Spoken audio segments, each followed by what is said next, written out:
Okay, so it's like 2:30 in the morning.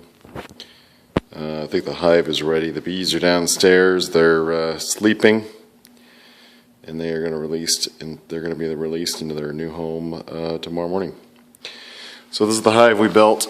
It's a canyon style top bar hive, a little bit different than the ones that you typically see in bee yards, but got some advantages for first time bee dudes like myself. So this is a little landing board. This is where they're going to come in. And so this one has 3 holes, and we've got 2 of them plugged up. So as the hive gets bigger, we'll open these up and kind of give them some more doors to get in and out, kind of like Costco. You know, the busier you get, the more you open up.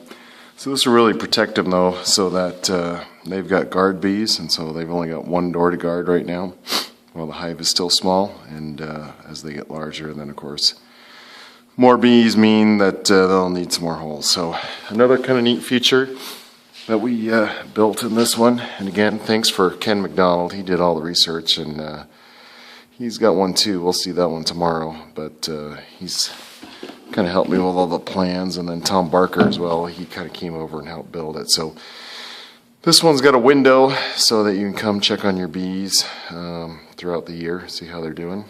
So that's kind of a cool little feature. And a little plexiglass so you can bring the kids out here and look at the bees and not have to open up the hive. So, okay, well, I've got some handles on the roof.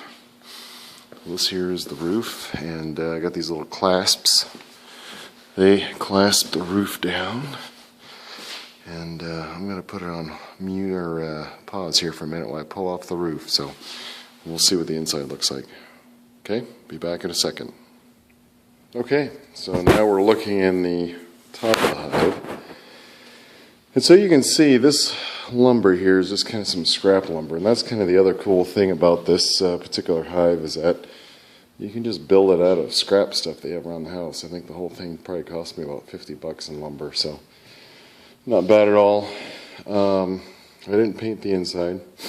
My thought was, well, I didn't want to have a whole bunch of chemicals with the bees, but so this whole thing over time will expand. So tomorrow the part that I let them in was only this little section right here.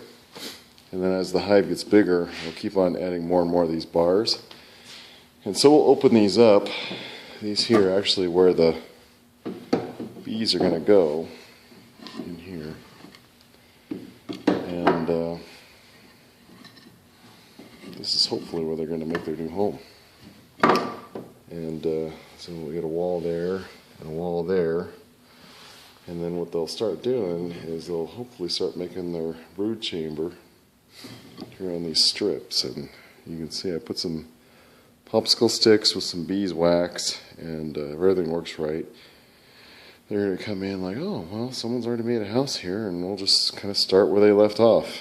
And I got a feeling that they're going to complain about my construction ability, because that's really a nasty looking wax job. But again, it was my first time. And then you can see these little holes here, and so what that will do is that will allow the bees to come into this bottom chamber down here. And what you can see here is we've got here's a little bee feeder. So I just got water in there now. I was just testing it out. But tomorrow I'll put some sugar syrup in there, and that's what they'll eat while the flowers outside are developing, and we'll have that for the next several weeks while the nectar starts flowing. So yeah, anyway, this is what we've got.